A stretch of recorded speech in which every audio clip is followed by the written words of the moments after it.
Assalamualaikum warahmatullahi wabarakatuh.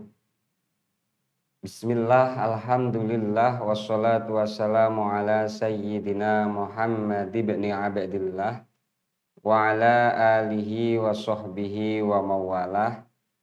Qala rabbi syrahli sadri wa yassirli amri wahlul 'uqdatam min lisani yafqahu qawli, amma ba'd. Santri digital dimanapun Anda berada, muslimin muslimat rahimakumullah.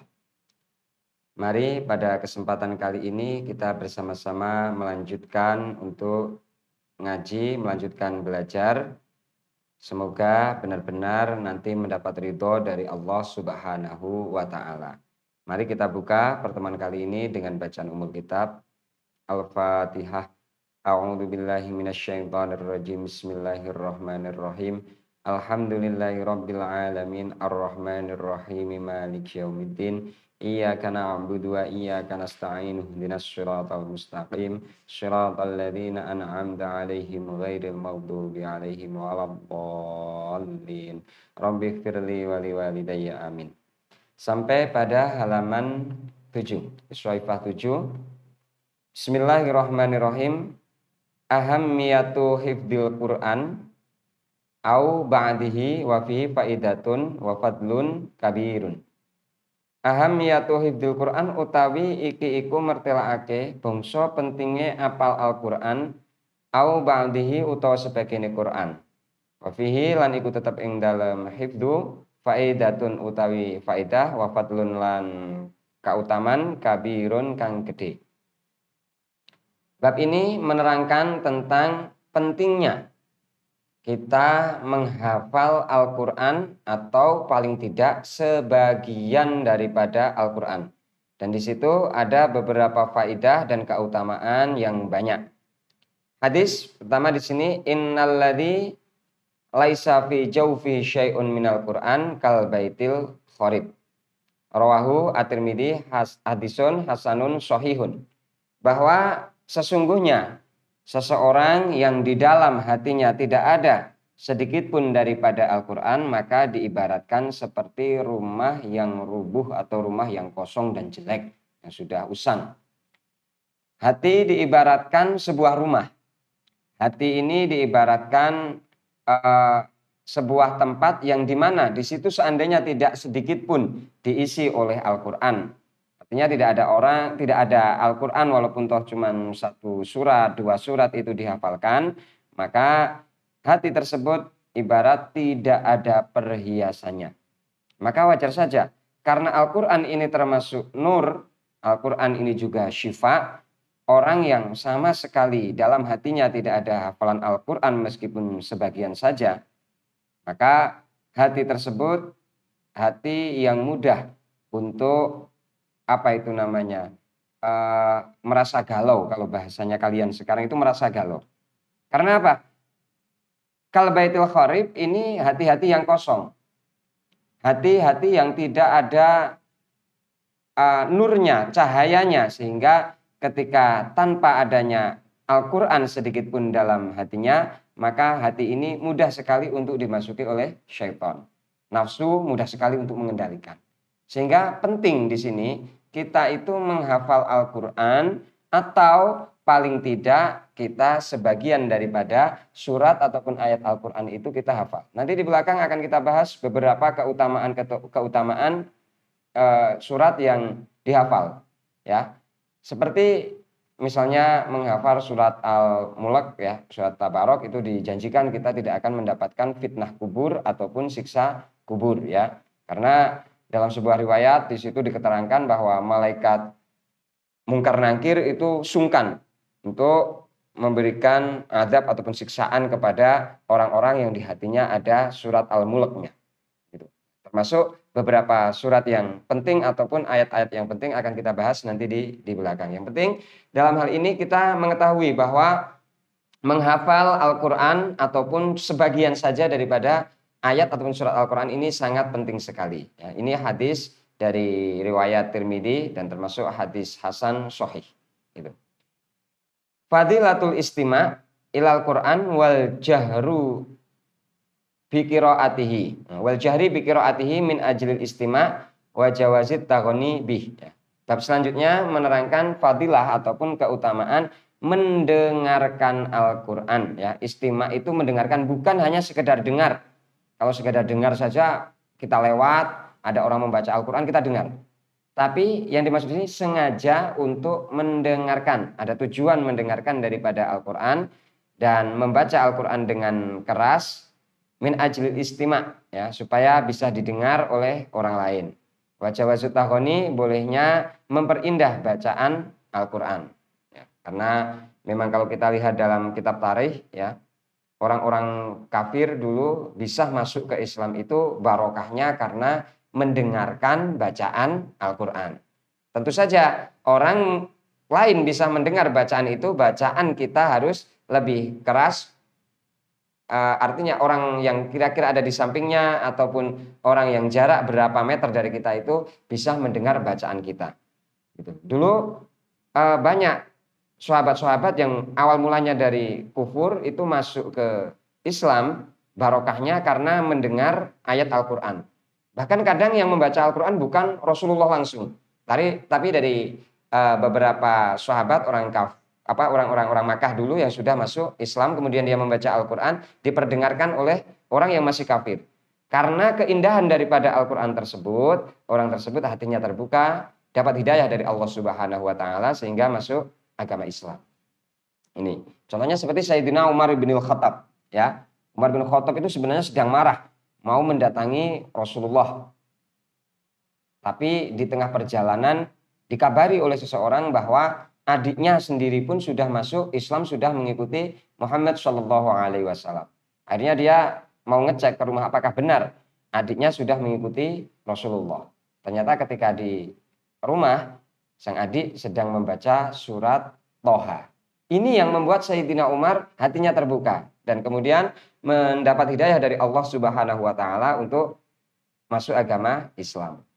Ini pentingnya, maka di sini fadilahnya jahru bi qiraatil Quran. Jadi ada kalanya membaca dengan keras, ini ada keutamaannya supaya didengar orang lain dengan tujuan-tujuan yang baik. Ini termasuk daripada fadhailul ibadah ya. Ibadah yang apa itu namanya? Keutamaan-keutamaan dalam ibadah membaca Al-Qur'an. Juga jawazut taghni, memperindah dalam bacaan Al-Qur'an. Kemudian dalam kitab ini dituliskan bahwa lakin ro'a ba'dun nasi, tetapi sebagian orang berpendapat anal jahro wa taghni bihi la yajuzu bal bid'ah, bahwa membaca keras Al-Qur'an, membaca keras ataupun taghni, memperindah dalam bacaan Al-Qur'an. Ini taghni ini kalau secara makna biasa kita maknai lagu gitu. Tapi yang dimaksud bukan lagu-lagu seperti kita nyanyi dangdut atau apa dalam membaca Al-Qur'an ya. Tapi taghni ini yang pasti memperindah dalam bacaannya Al-Qur'an. Sebagian pendapat kelompok itu layak juzu, tidak diperbolehkan, bal bid'ah. Ini dikatakan bid'ah ya, seperti ini. Mari kita bersama-sama untuk mempelajari hadis-hadisnya yang sudah disusun oleh penyusun kitab dalam kitab ini. Ngan Abi Hurairah radhiyallahu an, man istama'a ila ayatin min kitabillah kataballahu lahu hasanatan mudha'afatan. Man utawi sapane wong iku istama'a lamun amrih krungu sapa man ila ayatin maring ayat min kitabillahi sanging Al-Qur'an, kataba mengko nulis sapa Allah lahu maring man hasanatan ing kebagusan mudha'afatan kang den tikel-tikelake. Hadis pertama diriwayatkan oleh Abu Hurairah. Dalam ilmu hadis, perawi-perawi hadis ini meriwayatkan hadis dari Abu Hurairah ini PD-nya luar biasa. Karena Pak Abu Hurairah itu dulu di Ashabus Suffah termasuk orang yang paling dekat dengan Rasulullah dan meriwayatkan hadis sangat banyak sekali. Jadi kalau riwayat sudah Abu Hurairah ini mereka PD dalam meriwayatkannya itu dan bangga dengan hadis yang mereka riwayatkan. Riwayatnya adalah man istama ila ayatin, orang yang mendengarkan ayat Al-Qur'an, min ila ayatin, berarti satu ayat saja dari Al-Qur'an, kataballahu lahu hasanatan, maka baginya sudah ditulis kebaikan, sudah ditulis pahala mudha'afatan yang berlipat ganda. Misalnya kita matikal-tikal ya. Jadi bukan cuma hanya satu saja, Ini salah satu maziyah atau keistimewaan Karena memang Al-Quran itu bukan kalam manusia. Al-Quran kalamullah, tentu saja orang mendengarkan ayat Al-Quran itu dapat hasanah mudha'afah. Jadi sangat penting sekali, terutama bagi orang yang mempunyai suara bagus atau bisa memperindah dalam bacaan Al-Quran. Ini untuk membaca Al-Quran agak keras sekiranya orang lain bisa mendengar. Karena nanti ibadahnya bisa bersama.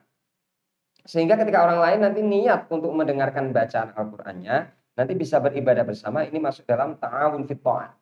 Tolong menolong dalam taat, tolong menolong dalam kebaikan. Maka bacaan Al-Qur'an ada kalanya di satu masa atau suatu kesempatan ini dikeraskan. Tapi ya, kalau dalam ilmu fikih jangan sampai ibadah-ibadah seperti membaca Al-Qur'an, bahkan membaca Al-Qur'annya dalam sholat ataupun membaca yang lain berupa adkar, wirid yang mengganggu orang yang sedang tidur di malam hari misalnya. Mengganggu orang yang sedang tidur, mengganggu orang lain yang sedang tawaf. Kalau di Makkah itu kalau dalam kitab fikih sering dikatakan seperti itu. Bahwa karena apa? Jangan sampai ibadah dari kita itu dengan niatan ibadah yang tulus tapi akhirnya mengganggu orang lain. Misalnya orang lain yang sedang beristirahat atau mungkin orang lain yang sedang sama-sama melakukan ibadah. Sebenarnya ini di sebuah kesempatan ya. Ada kalanya kita membaca Al-Qur'an dikeraskan. Asal jangan sampai mengganggu orang yang sedang tidur dan lain sebagainya. Wa man tala ayatin min kitabillahi kanat lahu nuron yaumal qiyamah. Dan barang siapa yang membaca ayat min kitabillahi dari kitabnya Allah berarti Al-Qur'an, maka baginya adalah nur besok di hari kiamat. Besok di hari kiamat itu mendapatkan nur, rawahu Ahmad ya. Kalau dalam kitab-kitab hikmah sering diceritakan bahwa besok orang yang baik dan orang yang buruk, ahli jannah kalau bisa dikatakan ya ahli jannah wa ahli nar, itu sudah dipisahkan. Ya. Dengan tanda apa ya? Nur ini, cahaya ini, misalnya cahaya tanda-tanda dia di dunia itu ahli sujud. Maka anggota-anggota sujud yang 7 itu akan bercahaya. Dia ahli wudhu, maka anggota-anggota yang sering terkena air wudhu itu akan bercahaya. Termasuk dia ahli membaca Al-Quran. Maka dia sudah mendapatkan nur, cahaya, yang kemudian cahaya ini nanti akan membedakan antara orang-orang yang golongan min ahli jannah wa ahli nar.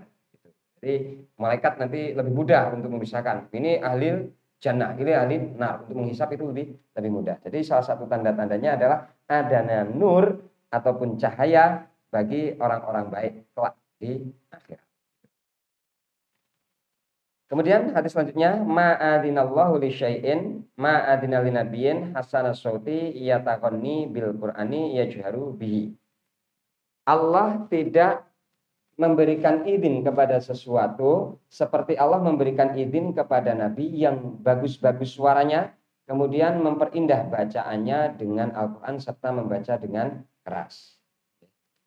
Artinya begini, adina ini banyak yang mempunyai makna istama. Allah itu dalam mendengarkan orang yang membaca Al-Quran atau Nabi yang membaca Al-Quran dengan baik itu lebih didengarkan daripada selain daripada orang yang membaca Al-Quran tapi cuman biasa-biasa saja.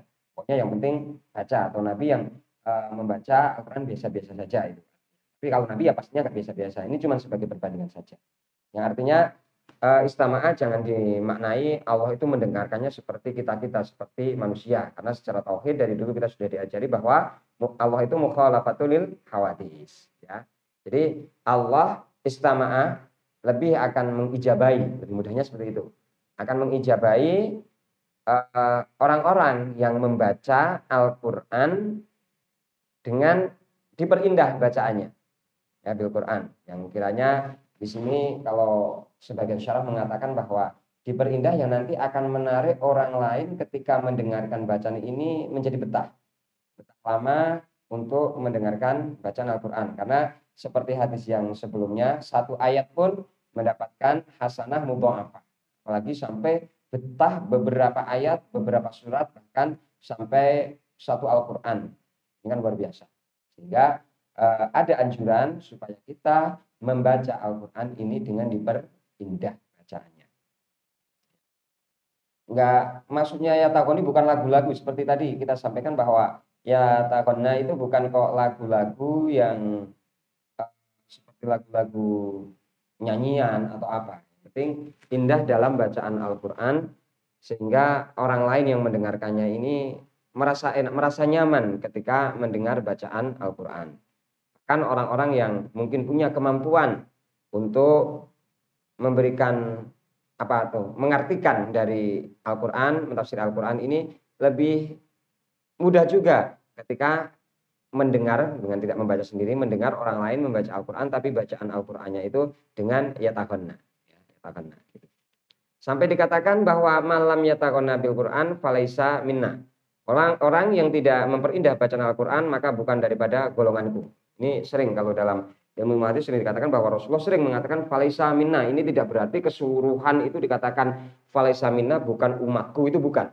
Bukan seperti itu ya. Kadang ini dalam keadaan seperti apa Rasulullah mengatakan seperti ini, karena kalau perawi-perawi hadis dalam riwayat hadis itu sering dikatakan bahwa Rasulullah itu apa itu namanya sampai kedalaman ilmu itu. Para perawi hadis itu kedalaman ilmunya hadis itu mengatakan Rasulullah ketika mengatakan hadis ini dalam musim panas ataupun musim dingin. Dalam sore hari, siang hari ataupun malam hari, dalam keadaan seperti apa Rasulullah mengatakan hal-hal seperti itu ya, seperti yang diriwayatkan oleh para perawi hadis ini karena saking kedalaman ilmu mereka sampai meneliti keilmuannya sampai ke situ.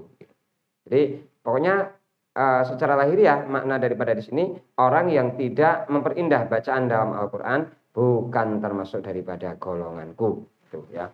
Ini bukan berarti kok terus bukan umatnya Rasulullah yang tidak mendapatkan syafaat, itu bukan ini. Pokoknya bukan daripada golonganku, itu aja. Rawahu Abu Dawud bi isnadin jayyidin. Ini diriwayatkan oleh Abu Dawud dengan sanad yang bagus ya. Sekali lagi bahwa maksud daripada hadis ini bukan kok mengeluarkan orang yang tidak taat Al-Qur'an ini bukan daripada umat Rasulullah, bukan. Tapi ya cuma Rasulullah mengatakan bukan golonganku, artinya golongannya Rasulullah itu ya orang-orang yang membaca Al-Qur'an dengan baik. Artinya orang yang memang tidak bisa membaca dengan tata cara yang baik. Di awal sudah kita bahas, mungkin pertemuan yang kemarin kita bahas bahwa orang yang kesulitan saja dalam membaca Al-Qur'an tetap mendapatkan pahala. Mendapatkan pahala berarti ya tetap diakui menjadi umatnya Rasulullah. Ini bagi orang-orang yang bisa, itu saja. Bisa membaca Al-Qur'an dengan suara-suara yang indah. Karena suara indah pun itu juga tidak semua orang memiliki. Dikhususkan saja mungkin memang fitrah ya, atau aslul khalqah, memang orang dari lahirnya itu sudah ditakdirkan dengan memiliki suara yang bagus gitu. Pasti bisa, tapi orang-orang yang tidak memiliki suara yang bagus, bahkan lisannya untuk fasih saja sulit, sudah belajar berkali-kali tapi tidak berhasil juga untuk fasih, ini tentu saja tidak bisa untuk yataghanna bil Qur'an. Nah, intinya dalam kajian kali ini bahwa istima' ilal Qur'an, mendengarkan saja bacaan Al-Qur'an, membaca keras bacaan Al-Qur'an supaya didengar orang-orang yang ingin mendengarkan, dan juga diperbolehkannya taghanni ataupun memperindah dalam bacaan Al-Qur'an. Sehingga kita bisa menyimpulkan bahwa ra'yu ba'din nas, pendapat sebagian orang tadi yang mengatakan bahwa jahru taghanni itu tidak diperbolehkan, bahkan bid'ah, itu bisa kita patahkan dengan hadis ini. Tapi untuk mereka yang berpendapat seperti itu ya silahkanlah, kita sudah menawarkan bareng-bareng bahwa di sini ada beberapa hadis dengan beberapa rawi yang sudah kita sebutkan bahwa diperbolehkannya yaitu taghanni ataupun jahru bi qiraatil Qur'an min ajlil istima'. Mungkin itu saja untuk pertemuan kali ini. Tentu banyak kekhilafan, kesalahan, mohon maaf yang sebesar-besarnya. Mari kita tutup bersama dengan bacaan doa. Bismillahirrahmanirrahim. Subhanakallahumma wa bihamdika asyhadu an la ilaha illa anta astaghfiruka wa atubu ilaik. Wallahu a'lam bishawab. Wassalamualaikum warahmatullahi wabarakatuh.